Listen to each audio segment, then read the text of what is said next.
Throughout history, there's always been barriers to education, be that a person's gender, their family's income, their race, and there's always been people striving to overcome these challenges. I'm going to tell you the story of two sisters who, despite their very similar starts in life, took drastically different turns at key points when different life challenges were getting introduced. One of them became a quantum physicist in the US, and the other became a freedom fighter in 1940s Germany. To give you a bit of an idea about their background, Hertha and Margot were two sisters born in the 1890s in what is currently Poland in the area Nysa. They were born into a wealthy family, which enabled them to continue through education until they both received PhDs. Hertha was actually one of the first women in the region to receive a doctorate in physics and to be granted the ability to teach at university level. Margot studied languages, equally to a PhD level. There has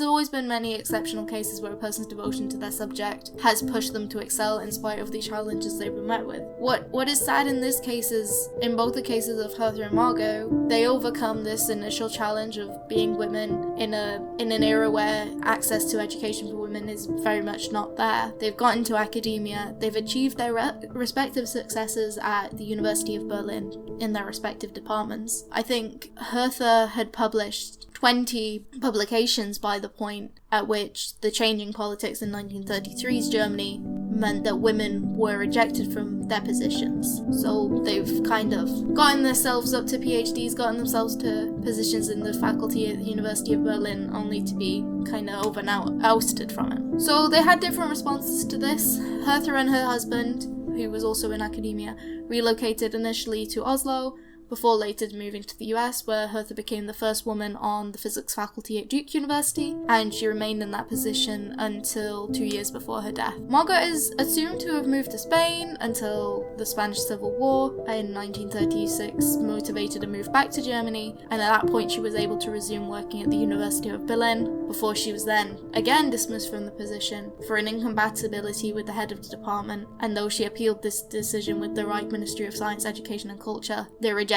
multiple appeals from her, so she had to find work elsewhere. So she worked kind of freelancing as a translator, and then it was at this point she began using her international network of contacts to aid those being persecuted by the German government. So being in languages, she spent a long time in Spain, she spent some time in Italy, and all over kind of Europe. Because she was studying languages, it had meant that while many other people's research, they hadn't been approved to kind of leave the country and do those kind of visits, she had been able to get kind of a notably larger amount of foreign research trips approved. In 1942, she was arrested by the Gestapo for helping Jews escape persecution, and the last record in her personal file at the University of Berlin reports her death in February at the Neuengamme concentration camp. However, her housemates describe finding her home ransacked with all her personal files, and evidence of her taken aside from actually her dictionaries were all that was left. And according to other eyewitness reports, she had been dragged out of her home and kind of shot in the street. So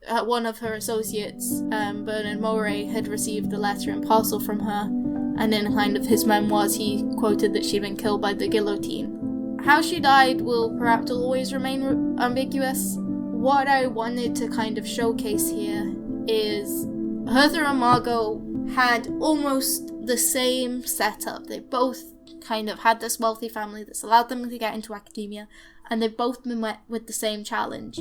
But Hertha has gone on to do many more publications, whereas Margot's publications have kind of been stopped in her tracks, and I think that that's quite a tragedy that environmental factors have kind of drastically impacted the direction in which these women have taken their research.